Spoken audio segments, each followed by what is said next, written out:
Yan na ang pinag-aaral.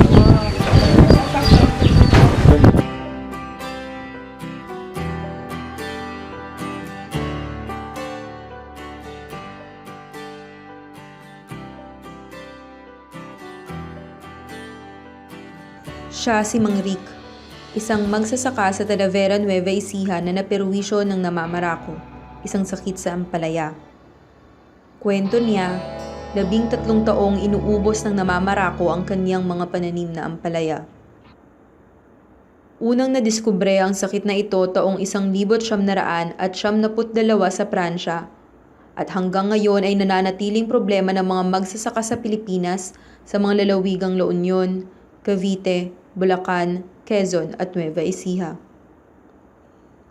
Ngunit, hindi na ito pinoproblema ni Mang Rick. Simula ng taong 2007 nang bigyan siya ng East-West ng hybrid seeds. Ang East-West Seed Philippines ay isang kumpanyang naglalayong tulungan ang mga magsasaka sa pamamagitan ng paggawa ng hybrid seeds. Sa pag-hybrid ng mga buto, patuloy na pinagpapares ang dalawang parental plant na may kakaiba at pambihirang katangian hanggang sa makamit ang pure line o ang variety na consistent na makapagbubunga ng mga minimithing katangian tulad ng panlaban sa namamarako. Ang mga hybrid na buto ay may mas mataas na bilang ng ani, mas malakas na resistensya sa sakit, mas matagal na shelf life, at mas minahabang growing seasons kaysa sa mga nakasanayang buto na tinatawag na open pollinated variety o OPV.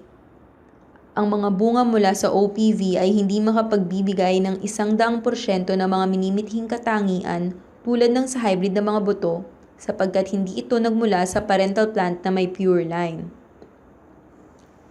Kamakailan lang ay naglunsad ang East-West ng bagong variety.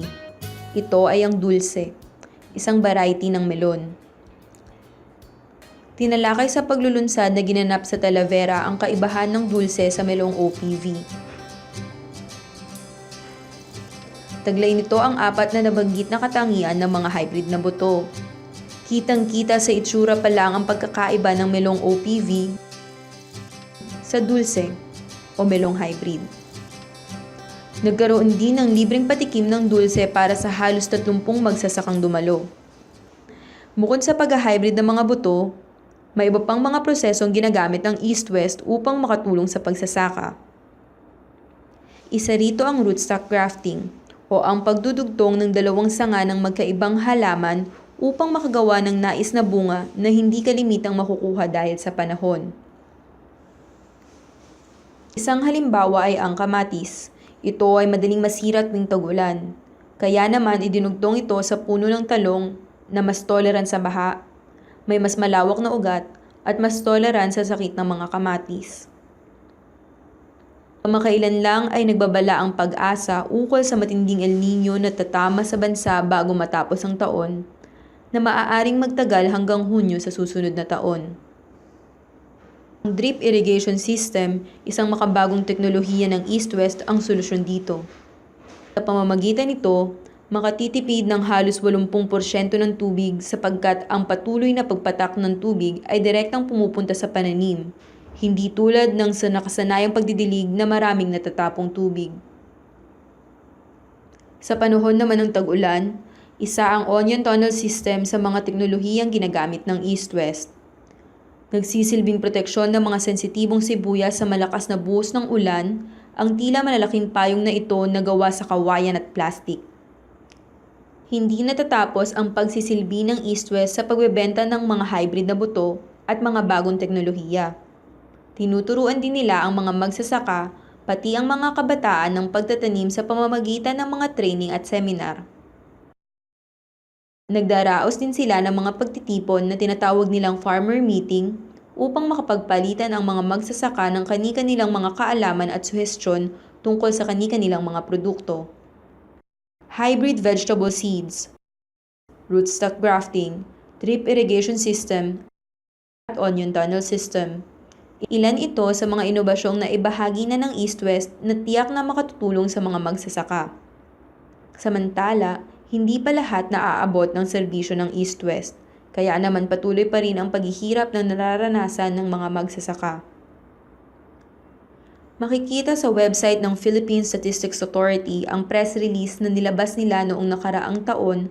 Kalakip ang estadistikang nagpapakita na ang mga magsasaka ay isa sa 5 pangunahing sektor na patuloy na nakararanas ng kahirapan.